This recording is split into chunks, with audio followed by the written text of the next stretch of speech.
শীতের শুরুতে প্রতি বছর ডেঙ্গুর প্রাদুর্ভাব কমে গেলেও এবছর তার বিপরীত। নভেম্বর ও ডিসেম্বরের প্রথম সপ্তাহে কিশোরগঞ্জের ভৈরবে এখনও কমছে না এই রোগে আক্রান্তের সংখ্যা। স্বাস্থ্য বিভাগ বলছে, প্রতিদিন উপজেলা স্বাস্থ্য কমপ্লেক্সের আউটডোর ও জরুরি বিভাগে অর্ধশতের বেশি জ্বর আক্রান্ত রোগী চিকিৎসা নিচ্ছেন। বেসরকারি ক্লিনিকে এ সংখ্যা ৩ শতাধিক। শুধু শহর নয়, গ্রামেও ডেঙ্গুর বিস্তার লাভ করছে। তবে পরিচ্ছন্নতা নিয়ে ক্ষুব্ধ এলাকাবাসী। তারা বলছেন, ড্রেন, নর্দমা ও অন্যান্য জলাশয় পরিষ্কার না করায় বাড়ছে এডিস মশার বংশবিস্তার।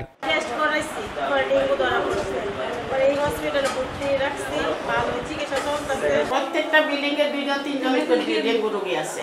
পৌরসভা থেকে আপনার ওষুধে আপনার কোনো কাজও না। চিকিৎসকরা বলছেন, ডেঙ্গু প্রতিরোধে পরিচ্ছন্নতার পাশাপাশি প্রয়োজন মানুষের সচেতনতা। পরিষ্কার পরিচ্ছন্নতার মারাত্মক অভাব, ভৈরবের রাস্তাঘাটের পরিষ্কার পরিচ্ছন্নতা নাই। যারা বাড়িঘর নিয়ে আসেন তাদের প্রত্যেকটা বাড়িঘরের পাশাপাশি যে পরিবেশ সেটাও ভালো না, নোংরা, অত্যন্ত ময়লাযুক্ত।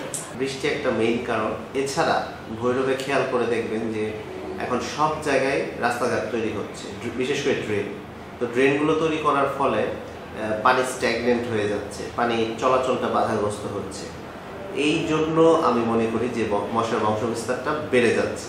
স্বাস্থ্য বিভাগের তথ্য মতে অক্টোবরে ১৫৮ জন ডেঙ্গু রোগী হাসপাতালে ভর্তি থেকে চিকিৎসা নিয়েছেন। নভেম্বর মাসে তার সংখ্যা দাঁড়িয়েছে ৩ গুণে। সময় সংবাদ, ভৈরব।